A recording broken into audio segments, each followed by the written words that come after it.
Welcome to HES Academy International. இந்த வீடியோல என்ன பார்க்க போறோம் அப்படின்னா குடியரசுத் தலைவரின் அதிகாரம் பவர் ஆஃப் பிரசிடென்ட். அவர் பிரசிடென்ட்க்கு ஒரு 7 வகையான அதிகாரம் இருக்கு. இந்த கிளாஸ்ல வந்து நம்ம முதல் அதிகாரமான நிர்வாக அதிகாரம் எக்ஸிகியூட்டிவ் பவர்ஸ் பத்தி இந்த கிளாஸ்ல நம்ம பார்க்கலாம். ஆர்டிகல் 77 நாட்டின் நிர்வாக செயல்பாடுகள் அனைத்தும் இவரின் பேரிலே மேற்கொள்ளப்படுகிறது. இவர் தான் யார் இந்த இடத்துல பிரசிடென்ட்.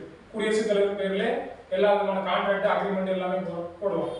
பிரதமர் இருக்காரு. பிரதமர் வந்து நாடு நாடா சுற்றுப்பயணம் மேற்கொள்வாங்க. சுற்றுப்பயணம் மேற்கொண்டுட்டு ஏற்றுமதி இறக்குமதி அந்த மாதிரி ஒப்பந்தங்கள் உடன்படிக்கைகள்லாம் போடுறாங்க. பிரதமர் போறாரு அப்படின்னாலுமே கான்ட்ராக்ட் யாரோட பேர்ல இருக்கும் அப்படின்னா குடியரசுத் தலைவரோட பேர்ல தான். சரியா?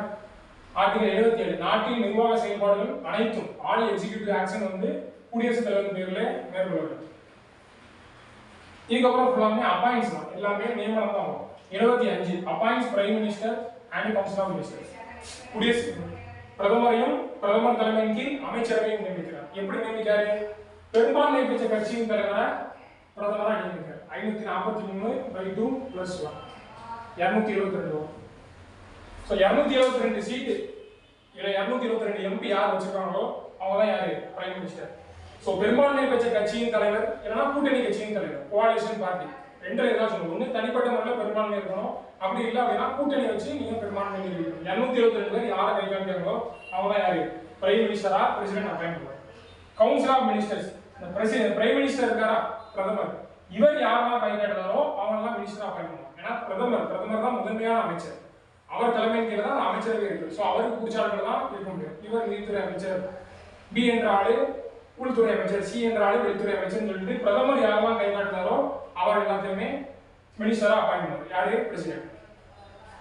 76 அடுத்து அப்பாயிண்ட்ஸ் அட்டார்னி ஜெனரல், இந்திய தலைமை வழக்கறிஞர், அப்படின்னா தலைமை சட்ட அதிகாரி. சென்ட்ரல் கவர்மெண்ட் எதிர்த்து கேஸ் போடுவாங்க. அந்த கேஸை வாதாடக்கூடிய ஆள் யாரு அப்படின்னா இந்த ஏஜி அட்டார்னி ஜெனரல், இந்திய தலைமை வழக்கறிஞர்.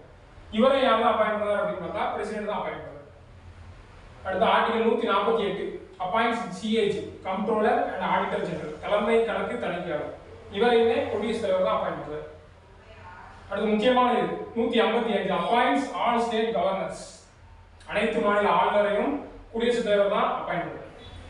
அடுத்து article 280 appoints finance commission and chairman and members, நிதி ஆணையம் 5 வருடத்துக்கு ஒருக்க குடியரசுத் தலைவர் அப்பாயிண்ட் பண்ணுவார். அந்த நிதி ஆணையத்தை அமைத்து அதில் உள்ள தலைவரையும் அதில் உள்ள மெம்பரை உறுப்பினர்களையும் யாரு? குடியரசுத் தலைவர் தான் அப்பாயிண்ட் பண்ணுவார். ஒரு கமிஷனை ஏற்படுத்தாரு, நிதி ஆணையம் நிதி ஆணையம் சொல்லிட்டு ஏற்படுத்தாரு. அந்த கமிஷனை ஏற்படுத்திட்டு அந்த கமிஷனுக்கு தலைவரையும் உறுப்பினரையும் குடியரசுத் தலைவர் அப்பாயிண்ட் பண்ணுவார். Article 280. 316 appoints UPSC chairman and members, union public service commission, ஒன்றிய பணியாளர் தேர்வாணையம், ஐஏஎஸ் ஐபிஎஸ் ஐஎஃப்எஸ்லாம் செலக்ட் பண்ணுவாங்கல்ல அந்த அமைப்பு.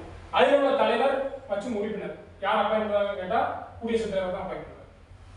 அடுத்து 374 appoints CEC chief election commissioner, இந்திய தலைமை தேர்தல் ஆணையர். எல்லா எலெக்ஷனையும் நடத்தக்கூடியது யாரு? இந்த சீஃப் எலெக்ஷன் கமிஷனர். இவரையும் குடியரசுத் தலைவர் தான் அப்பாயிண்ட் பண்ணுவார். அடுத்து ஆர்டிகல் 263 அப்பாயிண்ட்ஸ் இன்டர்ஸ்டேட் கவுன்சில், மாநிலங்களுக்கு இடையே அண்டை மாநிலங்களுக்கு இடையே நல்லுறவை பேணும் பொருட்டு ஒரு இன்டர்ஸ்டேட் கவுன்சில் மாநிலங்களுக்கு இடையே குழு அமைக்கலாம். அந்த குழு என்ன பண்ணுவாரு? இந்த பிரசிடென்ட் தான் அப்பாயிண்ட் பண்ணுவார். இப்போ பார்த்தோம்னா எல்லாமே போஸ்டிங்ல இருக்கக்கூடிய எல்லாருமே அப்பாயிண்ட் பண்ணது யாரு கேட்டா அந்த குடியரசுத் தலைவர். ஆனா தனிப்பட்ட முறையில் அவர் அப்பாயிண்ட் பண்ண முடியாது. டைரக்ஷன் யார் கொடுப்பாங்கன்னு கேட்டீங்கன்னா அந்த பிரைம் மினிஸ்டர் தான் கொடுப்பாரு. பிரைம் மினிஸ்டர் யாரை காட்டுறாரோ அவர் தான் அட்டார்னி ஜெனரல் அப்பாயிண்ட் பண்ணுவார். பிரைம் மினிஸ்டர் யாரை காட்டுறாரோ அவர் தான் கவர்னர். பிரைம் மினிஸ்டர் யாரை காட்டுறாரோ அவர் தான் சிஏஜி. ஸோ தனிப்பட்ட முறையில் குடியரசுத் தலைவர் இந்த இடத்துல முடிவு பண்ண முடியாது. பிரதமர் மற்றும் அமைச்சரவை என்ன டைரக்ஷன் கொடுக்காங்களோ அதை மட்டும் தான் ஃபாலோ பண்ண முடியும். இப்போ கவர்னர் இருக்காரு, கவர்னர் இப்போ பிரைம் மினிஸ்டர் யார் சொல்றாரோ அவங்க தான் கவர்னர். தமிழ்நாட்டுக்கு கவர்னர், கேரளாவுக்கு கவர்னர். பிரதமர் தூக்க சொல்றாரா உடனே தூக்கிடும். டென்யூர் அவங்களோட பதவி காலம் 5 வருஷம் முடிஞ்சதா திரும்ப ஒரு 5 வருஷம் எக்ஸ்டெண்ட் பண்ணுங்க அப்படின்னு பிரைம் மினிஸ்டர் சொன்னா பிரசிடென்ட் எக்ஸ்டெண்ட் பண்ணி ஆகும். தமிழ்நாட்டில் ஒரு கவர்னர் இருக்காரு, டைம் பீரியட் டென்யூர் 5 வருஷம், 3 வருஷம் தான் அவர் கவர்னரா இருந்திருக்காரு, டக்குன்னு தெலுங்கானாக்கு மாத்துங்க அப்படின்னு பிரைம் மினிஸ்டர் சொன்னா பிரசிடென்ட் கேட்டுதான். ஸோ தனி அப்பாயின்ஸ் எல்லாமே நியமனம் எல்லாமே குடியரசுத் தலைவர் பண்ணிடுவாரு. ஆனா இவங்க தான் நியமனம் பண்ணணும் அப்படின்ட்டு யார் டேரக்ஷன் கொடுத்தா? Prime ministers and council of ministers. பிரதமரும் அவர் தலைமையின் கீழ் அமைச்சரவை என்ன சொல்லுதோ அது கட்டுப்பட்டு குடியரசுத் தலைவர் நடக்கும். தேங்க்யூ.